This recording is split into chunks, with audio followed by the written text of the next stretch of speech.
बहुत बहुत धन्यवाद। हम लोग चर्चा कर रहे थे कि अगर स्वयं का आत्म परीक्षण कर दें, जो कहा था कल सर ने भी इसको कहा था कि सेल्फ इंट्रोस्पेक्टेशन कर लें, अपने बारे में जाने, अपनी कल्पना के बारे में जाने, अपनी वास्तविकता के बारे में समझने की कोशिश करें, अपनी इच्छा के बारे में समझने की कोशिश करें, या हमें क्या चाहिए, हमारी जो मांग है उसको समझने की कोशिश करें। तो उसके लिए जो हमारी आंतरिक संवेदना है, यानी हमारी जो चेतना है, जो हमारा कॉन्शियसनेस है, उस पर ध्यान देना बहुत जरूरी है। उसके अंदर क्या चल रहा है, उसकी सच्चाई क्या है, उसको जानना बहुत जरूरी है। और जब ये आप सच्चाई समझने लगेंगे, जब आप अपने आप का आत्मनिरीक्षण करने लगेंगे, इंट्रोस्पेक्टेशन करने लगेंगे, अपने आप को जानने की कोशिश करेंगे, तो स्वभावतः आप में स्थिरता आ जाएगी। आप बड़े नपित नाप तौल के बोलेंगे, आपका मन स्थिर हो जाएगा, आप लगेगा कि आप पूरे सारे लोग आपसे जुड़ गए, आप नहीं लोगों से जुड़े, सारे लोग आपसे खुद जुड़ रहे हैं। और फिर क्या होगा, इस तरह से पूरा ब्रह्मांड, पूरी हर चीज आपके साथ जुड़ी हुई महसूस होगी। और जो हम इंक्लूजन के बारे में बात करते हैं, एक दिन मैं इस पे भी चर्चा करूंगा कि जो इंक्लूजन इंक्लूजन जपते हैं, वो इंक्लूजन भी कहीं ना कहीं हमारे इंट्रोस्पेक्टिव व्यूज है, हमारे आत्म परीक्षण का व्यूज है। और जब हम इस चीज को समझ लेते हैं, तभी सब कुछ जुड़ा हुआ महसूस होता है, तभी हम उसका अनुभव कर पाते हैं कि हम हर चीज से जुड़े हुए हैं। तभी जो हमारी चेतना का निष्क्रियता है, कि अगर कोई पर्सन भी डिसेबिलिटी है उसको भी अपना रहे हैं, हर चीज को अपना रहे हैं, इसी को हम कहते हैं चेतना की निष्क्रियता होनी, कि हम किसी चीज में इफ एंड बट नहीं सोच रहे, हम हर चीज को बड़े बड़े ही आत्मीय भाव से अपना रहे हैं। ये चीज हमारे आत्म परीक्षण से ही आ सकता है। और कल हमने एक चीज और बात किया था कि हम इस रास्ते पे तो चल सकते हैं, इंट्रोस्पेक्टिव करना बहुत बहुत ज्यादा बड़ी बात नहीं है। हम सर ने कहा भी कि आप सुबह से जग रहे हैं, उठ रहे हैं, तभी भी आप कर सकते हैं। आप योग ध्यान के द्वारा भी कर सकते हैं, सचेतन में भी आप जब ध्यान लगाते हैं तब भी कर सकते हैं। तो ये जो अगर आपके जीवन का लक्ष्य हो, आपके जीवन का एक सर्वोच्च लक्ष्य हो कि हमें स्वयं का परीक्षण करना बहुत आवश्यक है, तभी आप इसमें कुछ सफलता हासिल कर सकते हैं। जो इंट्रोस्पेक्टिव के बारे में है, जो आत्म परीक्षण के बारे में, जब तक आप एक लक्ष्य नहीं बनाएंगे तब तक बहुत मुश्किल हो सकता है। और हमने कहा कि जैसे ही आप ये इंट्रोस्पेक्टिव करना चाहते हैं, तो आपकी जो वासना है वो जागृत होती है। और वासना को हम कई मायने में लेते हैं, लेकिन जब वासना का अर्थ जानना चाहते हैं तो लगता है कि जो चीज हमारे जीवन में नहीं है, जिसकी अपूर्णता का आभास होता है, और हमारी चाहत बढ़ने लगती है कि वो चीज हमें मिल जाए। तो वासनाएं यही है। और कई तरह की वासनाएं होती है, आपकी शारीरिक वासनाएं होती है, आपकी भौतिक वासनाएं होती है, आपको कोई चीज चाहिए, आपकी काम की वासनाएं होती है, हर चीज की वासनाएं होती है। आपको जैसे ही लगेगा कि आप अधूरे हैं, हमें ये पूरा करना है, तभी वो वासना आपकी बढ़ती है। तो जब हम इस तरह की वासनाएं उत्पन्न होती है हमारे मन में, हमारे भावना में, तो क्या होता है कि हम प्रसन्न कम हो जाते हैं। हमारी जो प्रसन्न, हम सोचते हैं कि हम इसमें प्रसन्नता होगी, हमें वो चीज मिल जाएगा तो हम प्रसन्न होंगे, लेकिन वो प्रसन्नता नहीं है। वो क्या है, वो आपकी लालच है। वो आपको बढ़ते रहेगा कि हमें और भी चाहिए, और भी चाहिए। मतलब आप किसी की तरफ, किसी चीज की तरफ और आकर्षित हो जाएंगे और उसके पीछे भागना शुरू कर देंगे। तो ये जो लोभ और मोह माया, ये सब की जो बात है, वो वासनाएं ले जाती। तो आत्म परीक्षण के समय में जब भी आपके मन में कोई वासना आती है, जब भी आपको लगता है कि ये कमी है, इसी को पूरा कर लेते हैं, इसी चीज को चाहिए, तो उसको थोड़ा सा हमें दरकिनार करना चाहिए। आपको स्वयं से पूछना चाहिए कि हमें सच में ये जरूरत है या नहीं है।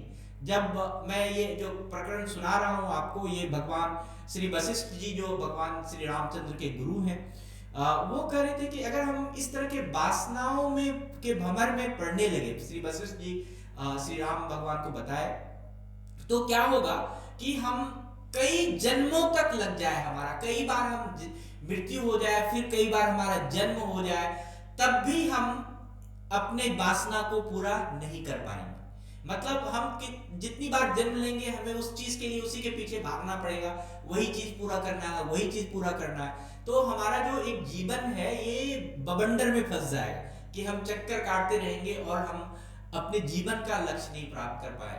तो और कभी कभी क्या होता है कि जैसे मान लीजिए कि पेड़ से पत्ते गिरते हैं, और वो गिरते हैं तो कहाँ जाते हैं, आप देखेंगे कि पहाड़ पे अगर वो पेड़ से पत्ते गिर गए वो किसी के अंदर छिप जाते हैं और फिर वहीं सड़ के खत्म हो जाता है। इसी तरह से हमारा जीवन हो जाएगा, आप मरेंगे फिर आप जिएंगे फिर कुछ होगा कुछ होगा। तो जब हम ये एक सच्चिदानंद धाम के बारे में बात करते हैं, बहुत सारे धर्म ग्रंथ या हम जो सनातन धर्म के बारे में बात करते हैं कि जो हमें परमात्मा का ज्ञान होना चाहिए, हमें ईश्वर का ज्ञान होना चाहिए, हमें स्वयं का ज्ञान होना चाहिए, या हम भगवान से जुड़ना चाहते हैं, अपने अल्लाह से जुड़ना चाहते हैं, अपने आप से जुड़ना चाहते हैं, तो स्वयं का आत्म परीक्षण वासना से रहित होकर करना चाहिए।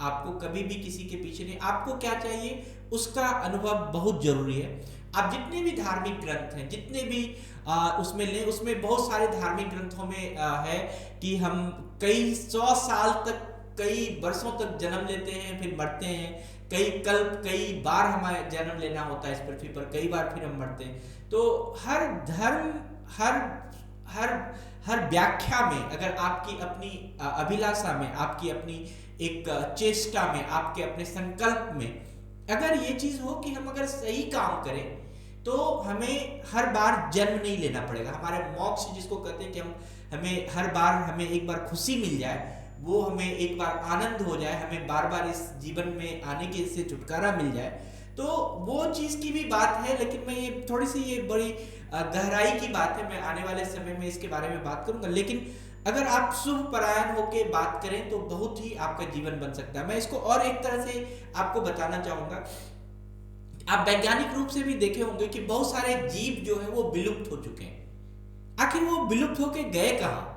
उनका जो है अस्तित्व ही खत्म हो चुका है। आखिर वो गए कहाँ, ये भी जानना बहुत जरूरी है। अगर उस पृथ्वी पर आए थे तो वो कहाँ चले गए? तो इसी तरह से हम कहें कि अगर वो जहां भी गए हैं, वो जहां से आए थे वहीं चले गए। तो ये जो भगवान रामचंद्र जी और वशिष्ठ जी की बात होती है, ये इसको थोड़ा सा हम इसको हम अभिन्न कहें कि जैसे हम फूल है तो उसमें खुशबू होगी, और जहाँ खुशबू है तो उसमें फूल होगी। तो ये जो बात हम कह रहे हैं कि हमारे जन्म, मृत्यु, ईश्वर और आत्मा, परमात्मा, इन सब के बारे में ये सब है। अगर ये नहीं है तो इसके बारे में बातचीत कहाँ से हो रही? तो हम जब भी सचेतन में जुड़ते हैं या हम जब भी किसी ध्यान में लीन होते हैं, जो भी चीज़ है, हमारा जो जीवन है, अगर हम देखें कि जो भी हम अपने कर्म करते हैं उसी से हमारा जीवन है। जैसे हम कहते हैं कि हम मानव हैं, कोई कहता हम वैज्ञानिक हैं, कोई कहता हम डॉक्टर हैं, कोई कहता कुछ। इस तरह से अगर धर्म ग्रंथों में देखें तो बहुत चीज के बारे में बात आया है कि जो ईश्वर है, देव है, दैत्य है, राक्षस है, यक्ष है, किन्नर है, इस तरह की भी बातें आई है कि हर तरह के योनि है, हर तरह के संस्कार हैं हमारे। वो जो संस्कार है, वो जो काम करने का प्रक्रिया है, वो हमारे कर्म से ही निहित है। तो ये जो वासनाएं हैं या जो हमारे जन्म मृत्यु का चक्कर है, या हमारा जो शरीर है, सूक्ष्म शरीर को जानना है, हमें आत्म परीक्षण को जानना है, वो उसमें प्रायः कहीं ना कहीं हमारा कर्म जो है, जिस काम में हम लीन है, वो बहुत महत्व रखता है। और जब हम आत्म परीक्षण करते हैं तो स्वयं की जानकारी हमें लेना ही चाहिए। लेकिन हम क्या होता है कि हम थोड़े से भ्रमित हो जाते हैं, थोड़े से इसलिए भ्रमित हो जाते हैं कि हम अपने काम को भी देखते हैं कि हम काम कैसा कर रहे हैं, क्या अच्छा काम कर रहे हैं, बुरा काम कर रहे हैं। तो इंट्रोस्पेक्टेशन में आप अपने अच्छे कर्म या बुरे कर्म का भी आत्म परीक्षण कीजिए, जिससे क्या होगा कि आपको बहुत सारी और भी जो आपके जीवन की जो बदलाव है वो आपको देखने को मिलेगा।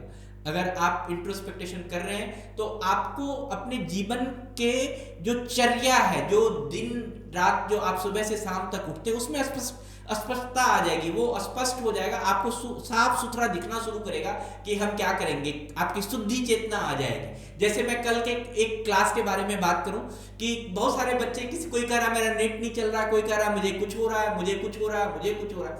मतलब आपने अपने इंट्रोस्पेक्टेशन नहीं किया कि हमारा क्लास है, हमें क्या क्या चीज चाहिए, और अगर हम मान लीजिए कि ये अव्यस्त और भ्रमित है कि हमें ये भी चाहिए, वो भी चाहिए, ये नहीं मिल रहा, वो नहीं मिल रहा, तो आपके जीवन में आपका जो कर्म करने का तरीका है, आपको जो काम करने का तरीका है, वो स्वच्छ नहीं है, वो साफ सुथरा नहीं है। वो अगर निर्मल हो जाए तो आपका जीवन हर तरह से सुगम्य हो सकता है। तो हम ये भी कह लें कि आपको जो भी आपका जीवन है, जो भी आपके जीवन में राग द्वेष, अच्छा बुरा, बहुत सारी चीज़ें, वो आपका कहीं ना कहीं आपके काम से बंधा हुआ है, और जो काम आप शुरू से करना सीख रहे हैं उसी से आपका जीवन चल रहा है। तो इस तरह से हमें इस वासना की जागृति से, अगर हम वासना हमारी जगी रहेगी तो हम काम के कारण जो है कि वो जो काम है, जो कर्म है हमारा, उसको हम क्या करेंगे कि हम बड़े अच्छे से एक बड़े अच्छे से साफ सुथरा नहीं कर पाएंगे, हम अपने कर्मों को एक सही रास्ते में नहीं ला पाएंगे। तो वासना से परे होके आप हर चीज चाहिए ऐसी भावना को छोड़ देना है, हर कमी को पूरा करना है ऐसी भावना को अगर हम छोड़ दें, तब हम अपने कर्मों को करें, तो क्या होगा कि हम एक सही रास्ते में, बड़े कंसंट्रेटेड वे में, एक किसी कार्य में आगे बढ़ सकते हैं। तो हम इसको और भी थोड़ा सा आगे बात करेंगे कि भगवान राम जी जो है वो